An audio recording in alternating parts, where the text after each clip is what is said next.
Today I'm going to talk about various uses of a cover stitch machine.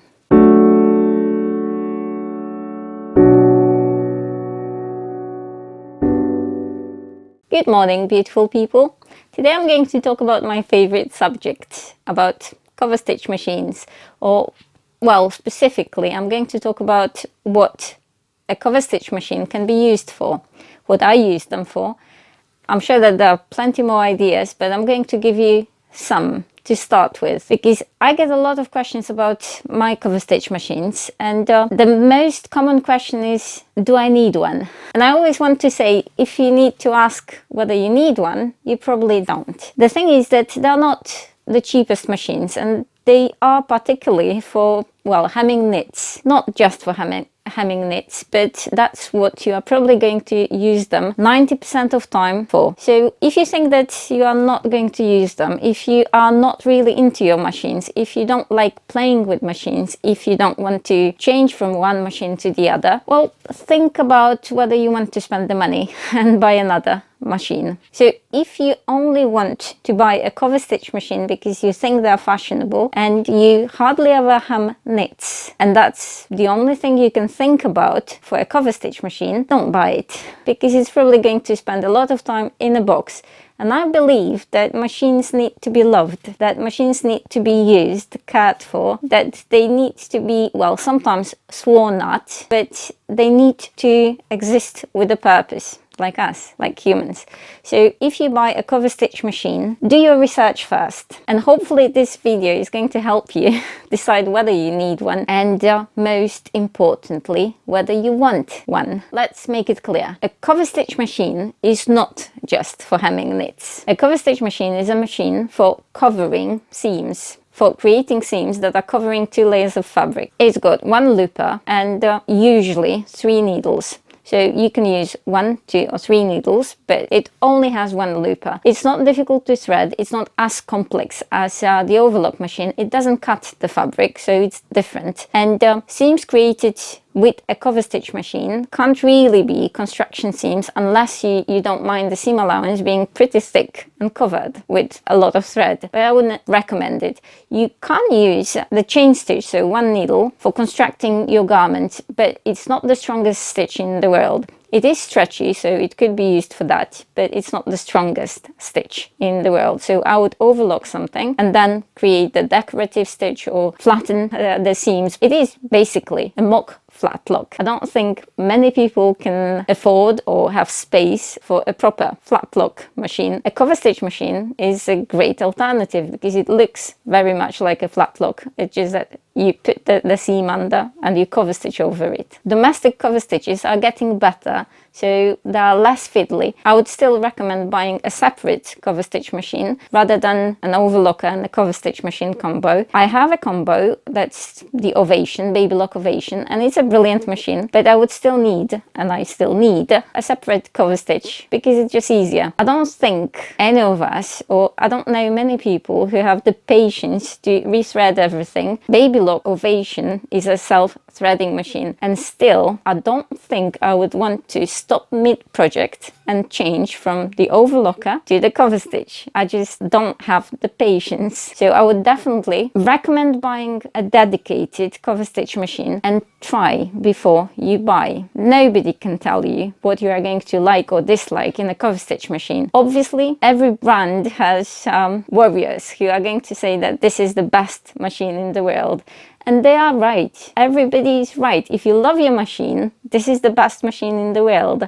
Some machines are more fiddly, but some people like fiddly machines because they feel more personal. You build a bond with the machine. I like sturdy machines, and I wouldn't be able to work with a machine that is fiddly or is finicky. I wouldn't want a machine that I am scared to like bang on. Well, I can be quite aggressive when I sew, so I need something that is going to be able to deal with that. I've got a heavy hand. I also work with heavier fabric and I do a lot of sportswear, so I took that into consideration. But my choices don't have to be your choices. As you probably know, I've got the Juki MCS 1500 and I've got the Baby Lock Ovation that I often use as a cover stitch. But it doesn't mean that you need to have the same machines as other people. Try before you buy. Most cover stitch machines are top covering machines, but you can also buy top and bottom cover stitch. If you like that look and if you think that this function is the most important thing for you, by no means go and buy it. If you think that you have enough time and patience to switch from the overlocker to the cover stitch,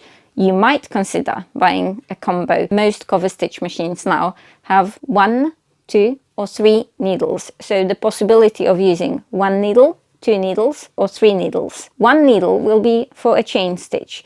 2 needles will be for hemming heavier knits or for working with heavier knits, and 3 needles are mainly going to be used on thinner fabric, and they are perfect for activewear or swimwear or dancewear. Anything slinky will definitely benefit by 3 needles. A cover stitch machine does basically one thing. It uses 1, 2 or 3 needles on stretchy fabric, but you can use a cover stitch machine on wovens. If you watch my videos, you've seen a lot of shirts that I made, and I use my cover stitch machines for top stitching. I also use my cover stitch machines for hemming certain woven fabrics for certain garments. The second most important use of a cover stitch machine for me is jeans. So all the decorative stitching, all the top stitching on my jeans, mainly skirts, but also on my ginger jeans, is done using my cover stitch machines. It's a strong stitch, it doesn't unravel, it's very fast and very easy to make, and it looks absolutely brilliant. It can also be used to make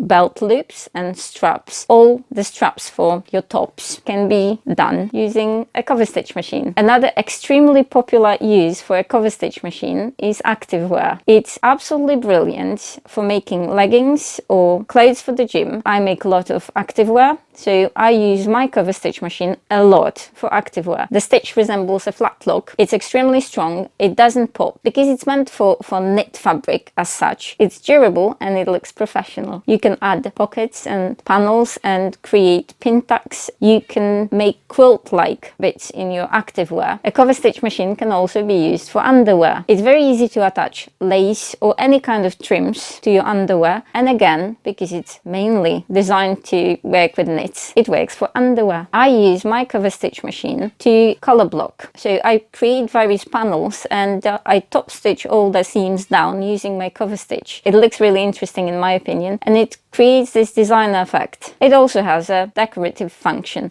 I tend to use 3 needles cover stitch, but obviously you can use the chain stitch or 2 needles for the same effect. Also, if you do a lot of color blocking, you can use up all your scraps. You can make it even more interesting. You can use reverse cover stitch. Reverse cover stitch can also be used for pockets. There are millions of possibilities how to make the pockets more interesting. I'll be making a lot of videos showing you what I make. You will see a lot of pockets in the videos. Basically, all my knits are always done with the cover stitch. I add ribbing and I top stitch everything with the cover stitch. I add all the cuffs and bands using my cover stitch. Obviously, I hem the bottom and the sleeves of my garment with the cover stitch. Cover stitch machine can also be an alternative for making a narrow hem. You can also use it for making piping and inserting piping. You can even insert a zip using a cover stitch machine. I know that 1 needle, so chain stitch, is underrated, but I use it quite a lot. I use it for basting because it's so easy to remove. I also use it for temporary closing my lunch bags. It just works like a chain stitch machine, so why not? Thus, nothing spills, and I use it on paper as well. Obviously, change your needles often because they will go blunt, but you can use your chain stitch to close your lunch bags, your paper lunch bags, or if you have fabric lunch bags, why not? It takes about a second to remove the stitch. I also use it to attach elastic, to attach all sorts of trims, to make waistbands, to add panels. I use it pretty much every day because so many of you were asking about what to do with a cover stitch machine. I am going to make videos showing you what I make and how I use my cover stitch machines. There are many other ideas and there are many other uses for a cover stitch machine, and hopefully I will be adding more information, more ideas, more garments that I made using my cover stitch machines to the list. And hopefully it's going to help you decide whether you want a cover stitch machine or maybe inspire you. There is a brilliant group on Facebook, Cover Stitch Sewing Discussion. And if you are thinking about buying a cover stitch machine, or if you are new to cover stitch machines, you've got one but you don't really know how to use it, I would recommend joining the group. There are wonderful people there who are very willing and able to help. And the brainstorming about a problem is always really successful. It's easier to come up with a solution when there are more of us, because nobody knows everything, but we know something. Each of us knows something. And I found this group extremely helpful, so I would definitely recommend joining this group. If you have a cover stitch machine and if you use your cover stitch machine a lot, please let us know what you use it for. Put in the comments your favorite uses of your cover stitch machine, or whether you like it or you hate it, and what else could be made using this small but mighty machine. Thank you very much for watching and see you soon. Bye!